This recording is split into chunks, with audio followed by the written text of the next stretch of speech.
Hey everyone, how you going? So today I have a question for you all. How do we know which hobbies we can, still do, are still compatible with parenthood, but we need to tone them down a little bit, or they might just look a little bit different? And how do we know which ones we probably need to shelve at least for a while? And then a second question on top of that, what's the cost? What's the cost if we persist with the ones that we probably shelve? What's the cost involved? Let's find out. Let's chat.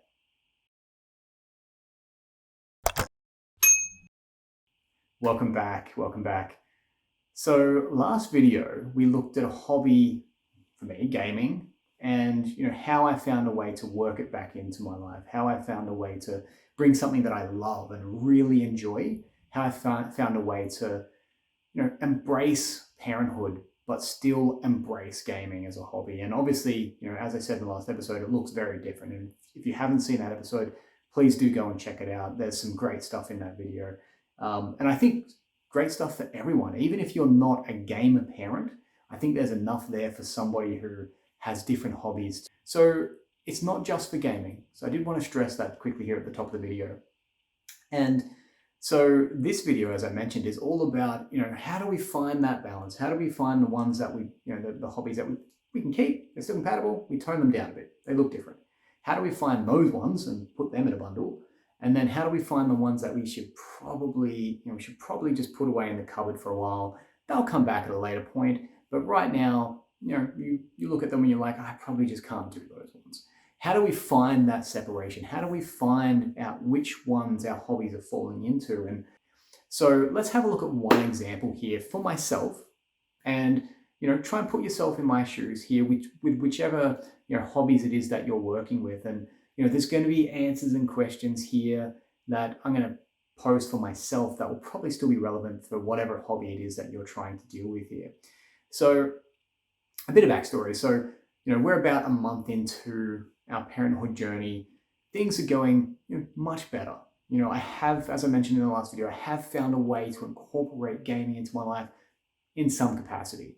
Again, it's not exactly how it used to be, but it is in some capacity, right?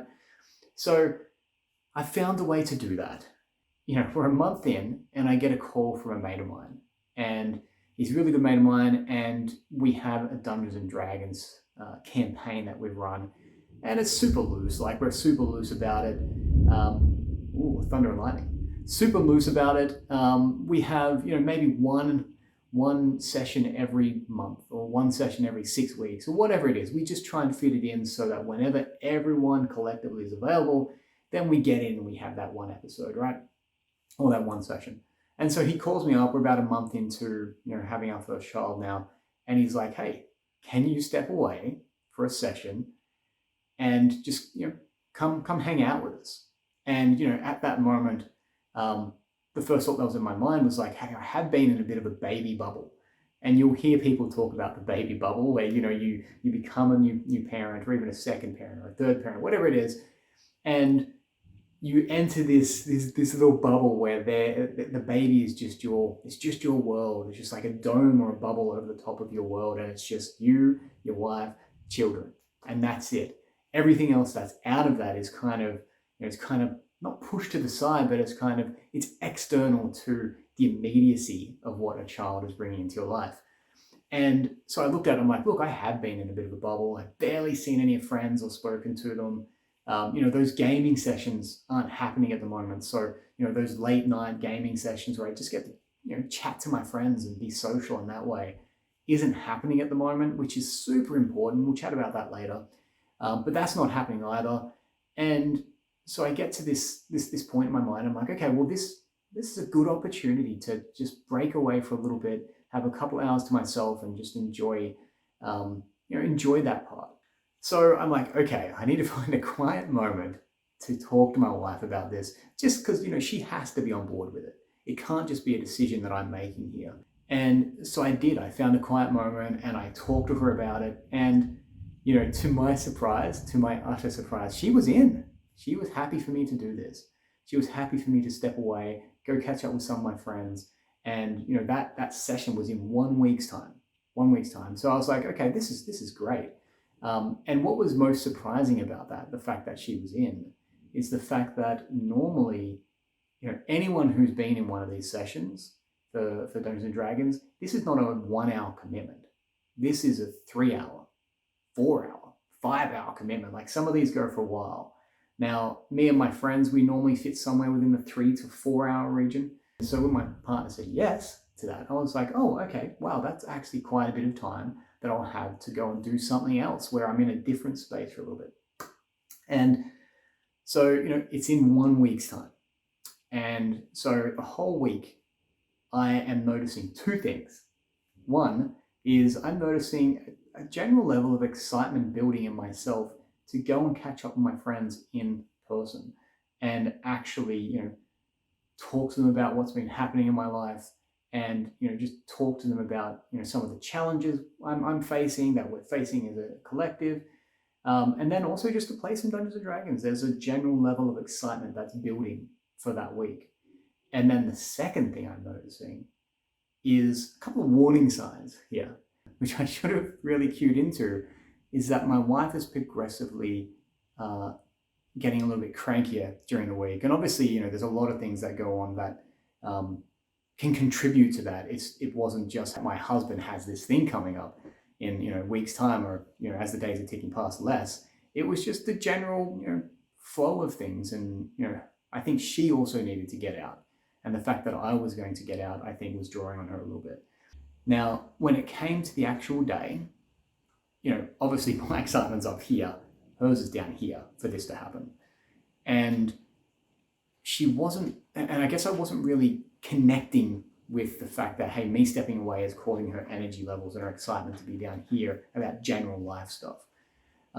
It makes total sense now when I'm talking about it, because, that was happening, but there was just so much else going on in our life at the time that I just didn't connect the dots, that was the root cause. And so, yeah, I went. And, what was the cost of that? And I think that's the question you got to ask yourself first. You got to say, hey, what's the cost of me doing this? Well, the cost of it was that, my wife had to deal with the child on her own for 3 to 4 hours. And our session was late evening. So it was like 6 p.m. to like 10 p.m. So this is, probably the hardest point of the day as well with a newborn, because you've got the bath duties, you've got the feeding duties, you've got the cooking duty, getting them off to sleep, making sure they're asleep. So that transition there can be really tricky depending on where your child is at in terms of its sleeping schedule. And so that was the cost, was her, her emotional, mental, and physical well-being, because, as I said, it wasn't something that I connected the dots on properly. And honestly, as a husband, I should have looked at that more and understood more what she was going through. And I totally didn't. So that was completely on me. This was just a moment where I had to look at a hobby and say, look, this is not, it's not fully compatible right now. I gave it a shot and the cost was too great. So I had to put that to the side for a small time and look at your own life.